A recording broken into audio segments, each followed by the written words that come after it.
বাজারে কি ঠিকানা আছে না জিদান এন্টারপ্রাইজ?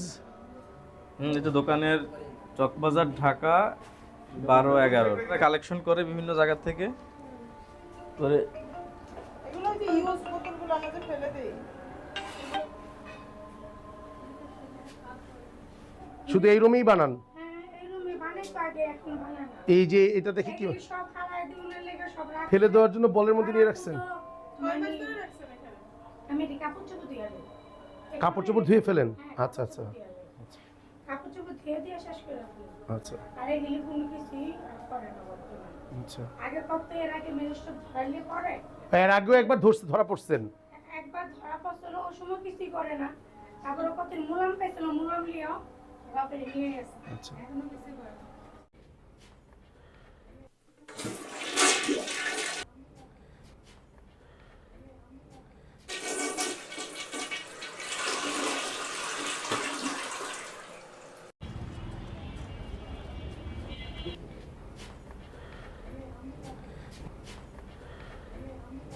কারা কিনে এটা?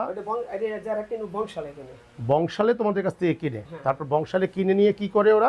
ওরা খালি বেচে। তারপর ওটা খালি কার কাছে যায়? ওটা যারা ই করে হ্যাগো কাছে। তাইলে ওরা ওখানে কাছে গেলে ওরা এটা আবার ফিল করে, হ্যাঁ ফিল করে। করে তারপর বাজারে দিয়ে দেয়। হ্যাঁ বাজারে দেয়। তাহলে এখানে মূলত চারটা অংশ। একটা হচ্ছে তোমরা যারা খালি বোতল সংগ্রহ করো, ঠিক আছে, করে এনে এখানে ধুয়ে টুয়ে এটা পরিষ্কার করে পরের হাতে পাঠিয়ে দাও। তারপর দ্বিতীয় অংশে হচ্ছে ওরা তোমাদের কাছ থেকে ওটা কালেকশন করে, হ্যাঁ করে নিয়ে তৃতীয় হাতে বিক্রি করে, হ্যাঁ আর চতুর্থ হাতে এটা বাজারে বাজারে ছেড়ে দেয়। হ্যাঁ ওটা তাহলে তুমি অপরাধ চক্রের শুরুটা তোমার হাতে। আমরা তো সব ফেরি করি। ঠিক আছে, আপনার কথা ঠিক আছে। আমরা তো সব ফেরি করি। অপরাধটা করে শুরুটা তোমার হাত দিয়ে হয়। আমরা ফেরি করি, আমরা রোজ মনে করেন 500-1000 টাকা 600-700 টাকা থাকে। তাই এই যে একটা নির্দিষ্ট কোম্পানির মালামালি সব তোমার এখানে, এটার কারণটা কি? এটা তো স্যার বাইরে, এর সব বাইরে। হ্যাঁ দেখি কি কি আছে বাইরের। এটা বাইরে। বিদেশি কোম্পানি, এটাও তো ইউনিলিভার, বাইরেরও তো ইউনিলিভার। তারপর আর কোন কোম্পানির মালামাল আছে? আমরা এই স্যার এই ছাড়া কোনো অন্য। তাহলে আমাদের দেশের যারা বিভিন্ন শ্যাম্পু ব্যবহারকারী আছে তাদের কাছ থেকে এগুলা সব কালেকশন করে নিয়ে আসো না, তোমরা? যে বাঙালি দোকানে রাখে না, হ্যাঁ। 1 পিস 5 পিস 10 পিস ওরা জমায়, আমরা কত কিনে নিয়ে আসি। আমার মূলাম কেজি হিসাবে নিয়ে আসি। যে মুলামের ভিতরে যেটা ফ্রেশ পড়ে ওটা দিয়ে দিতে পারি। এই স্যার আমাদের কাজ। এটা হচ্ছে সচেতনতার অভাব। আমাদের প্রতিদিনকার যে সকল শ্যাম্পু ব্যবহারকারী আমরা যারা আছি প্রতিদিন ঘরবাড়িতে, এই শ্যাম্পুগুলোর খালি কৌটা আমরা বাজারে 2-4 টাকা 5 টাকা পাওয়ার জন্য আমরা বাজারে ছেড়ে দিচ্ছি, এবং এগুলো এর মতো বিভিন্ন ফেরিওয়ালারা এটা কিনে নিয়ে আসে। যে ফেরিওয়ালাদের কেনা এই শ্যাম্পুর বোতলগুলো মূলত এই সকল বোতল, এখানকার সব বোতল, এই বস্তাজাত সকল বোতল, এবং এই বোতলগুলোই পরবর্তীতে এখান থেকে ধুয়ে চলে যাচ্ছে আমার আপনার বাসায়, আবার নতুন করে রিফিল হয়ে যাচ্ছে নামে বেনামে বিভিন্ন জায়গায়।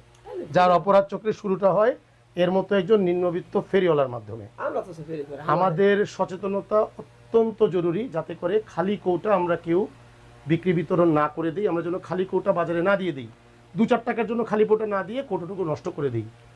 আমাদের সচেতনতাই পারে আমাদেরকে নিম্নমানের পণ্যের ব্যবহার বিক্রি থেকে রোধ করতে, আমাদের সচেতনতাই পারে আমাদেরকে মানসম্মত পণ্য বাজারে নিশ্চিত করতে। এই যে এখানে এই গলির ভিতরে একটা অবৈধ কার্যক্রমের সূত্রপাত, এই শ্যাম্পুর খালি বিভিন্ন নামি দামি কোম্পানির শ্যাম্পুর ডিব্বা নিয়ে এসে এর এখান থেকে একটা স্টেপ করে তার পরের ধাপে আরেকজনের কাছে হাত বদল, মোদ্দা কথা একটা অপরাধ চক্রের শুরু যেখান থেকে। এই বিষয়ে আপনারা তো কেউ কিছু কি জানতেন? আপনাদের কাছে কি মনে হয় যে এই ধরনের একটা অবৈধ কাজ আপনাদের গলিতে হয়, এটা খুব সুনামের কাজ? আপনারা কি জানেন এই ধরনের এই নিম্নমানের শ্যাম্পু আপনার জন্য কি কি ক্ষতি তৈরি করতে পারে? কি হইতে পারে বলেন তো? ক্যান্সার হয়ে যায় এগুলো ইউজ করলে। এটা কোত্থেকে শুনছেন ক্যান্সার যে হয়ে যেতে পারে? দেখা যায় অনেক সময় ডাক্তারে জিজ্ঞেস করলে যে আমাদের স্কিনে যদি কোনো সমস্যা, ডাক্তারে বলে এটা কোনো হয়তো বা তুমি ভেজাল কিছু ইউজ করছো, এই কারণে তোমার স্কিনটা এরকম হয়েছে। তাহলে এই যে এই কাজ কি এককভাবে কোনো সংস্থার পক্ষে করা সম্ভব, নির্মূল করা? না, এটা কাজ করতে হবে কাকে? এলাকার সবাই একজোট হইতে হবে। আপনাদের সবাইকে একজোট হতে হবে, সামাজিকভাবে এদেরকে প্রতিহত করতে হবে।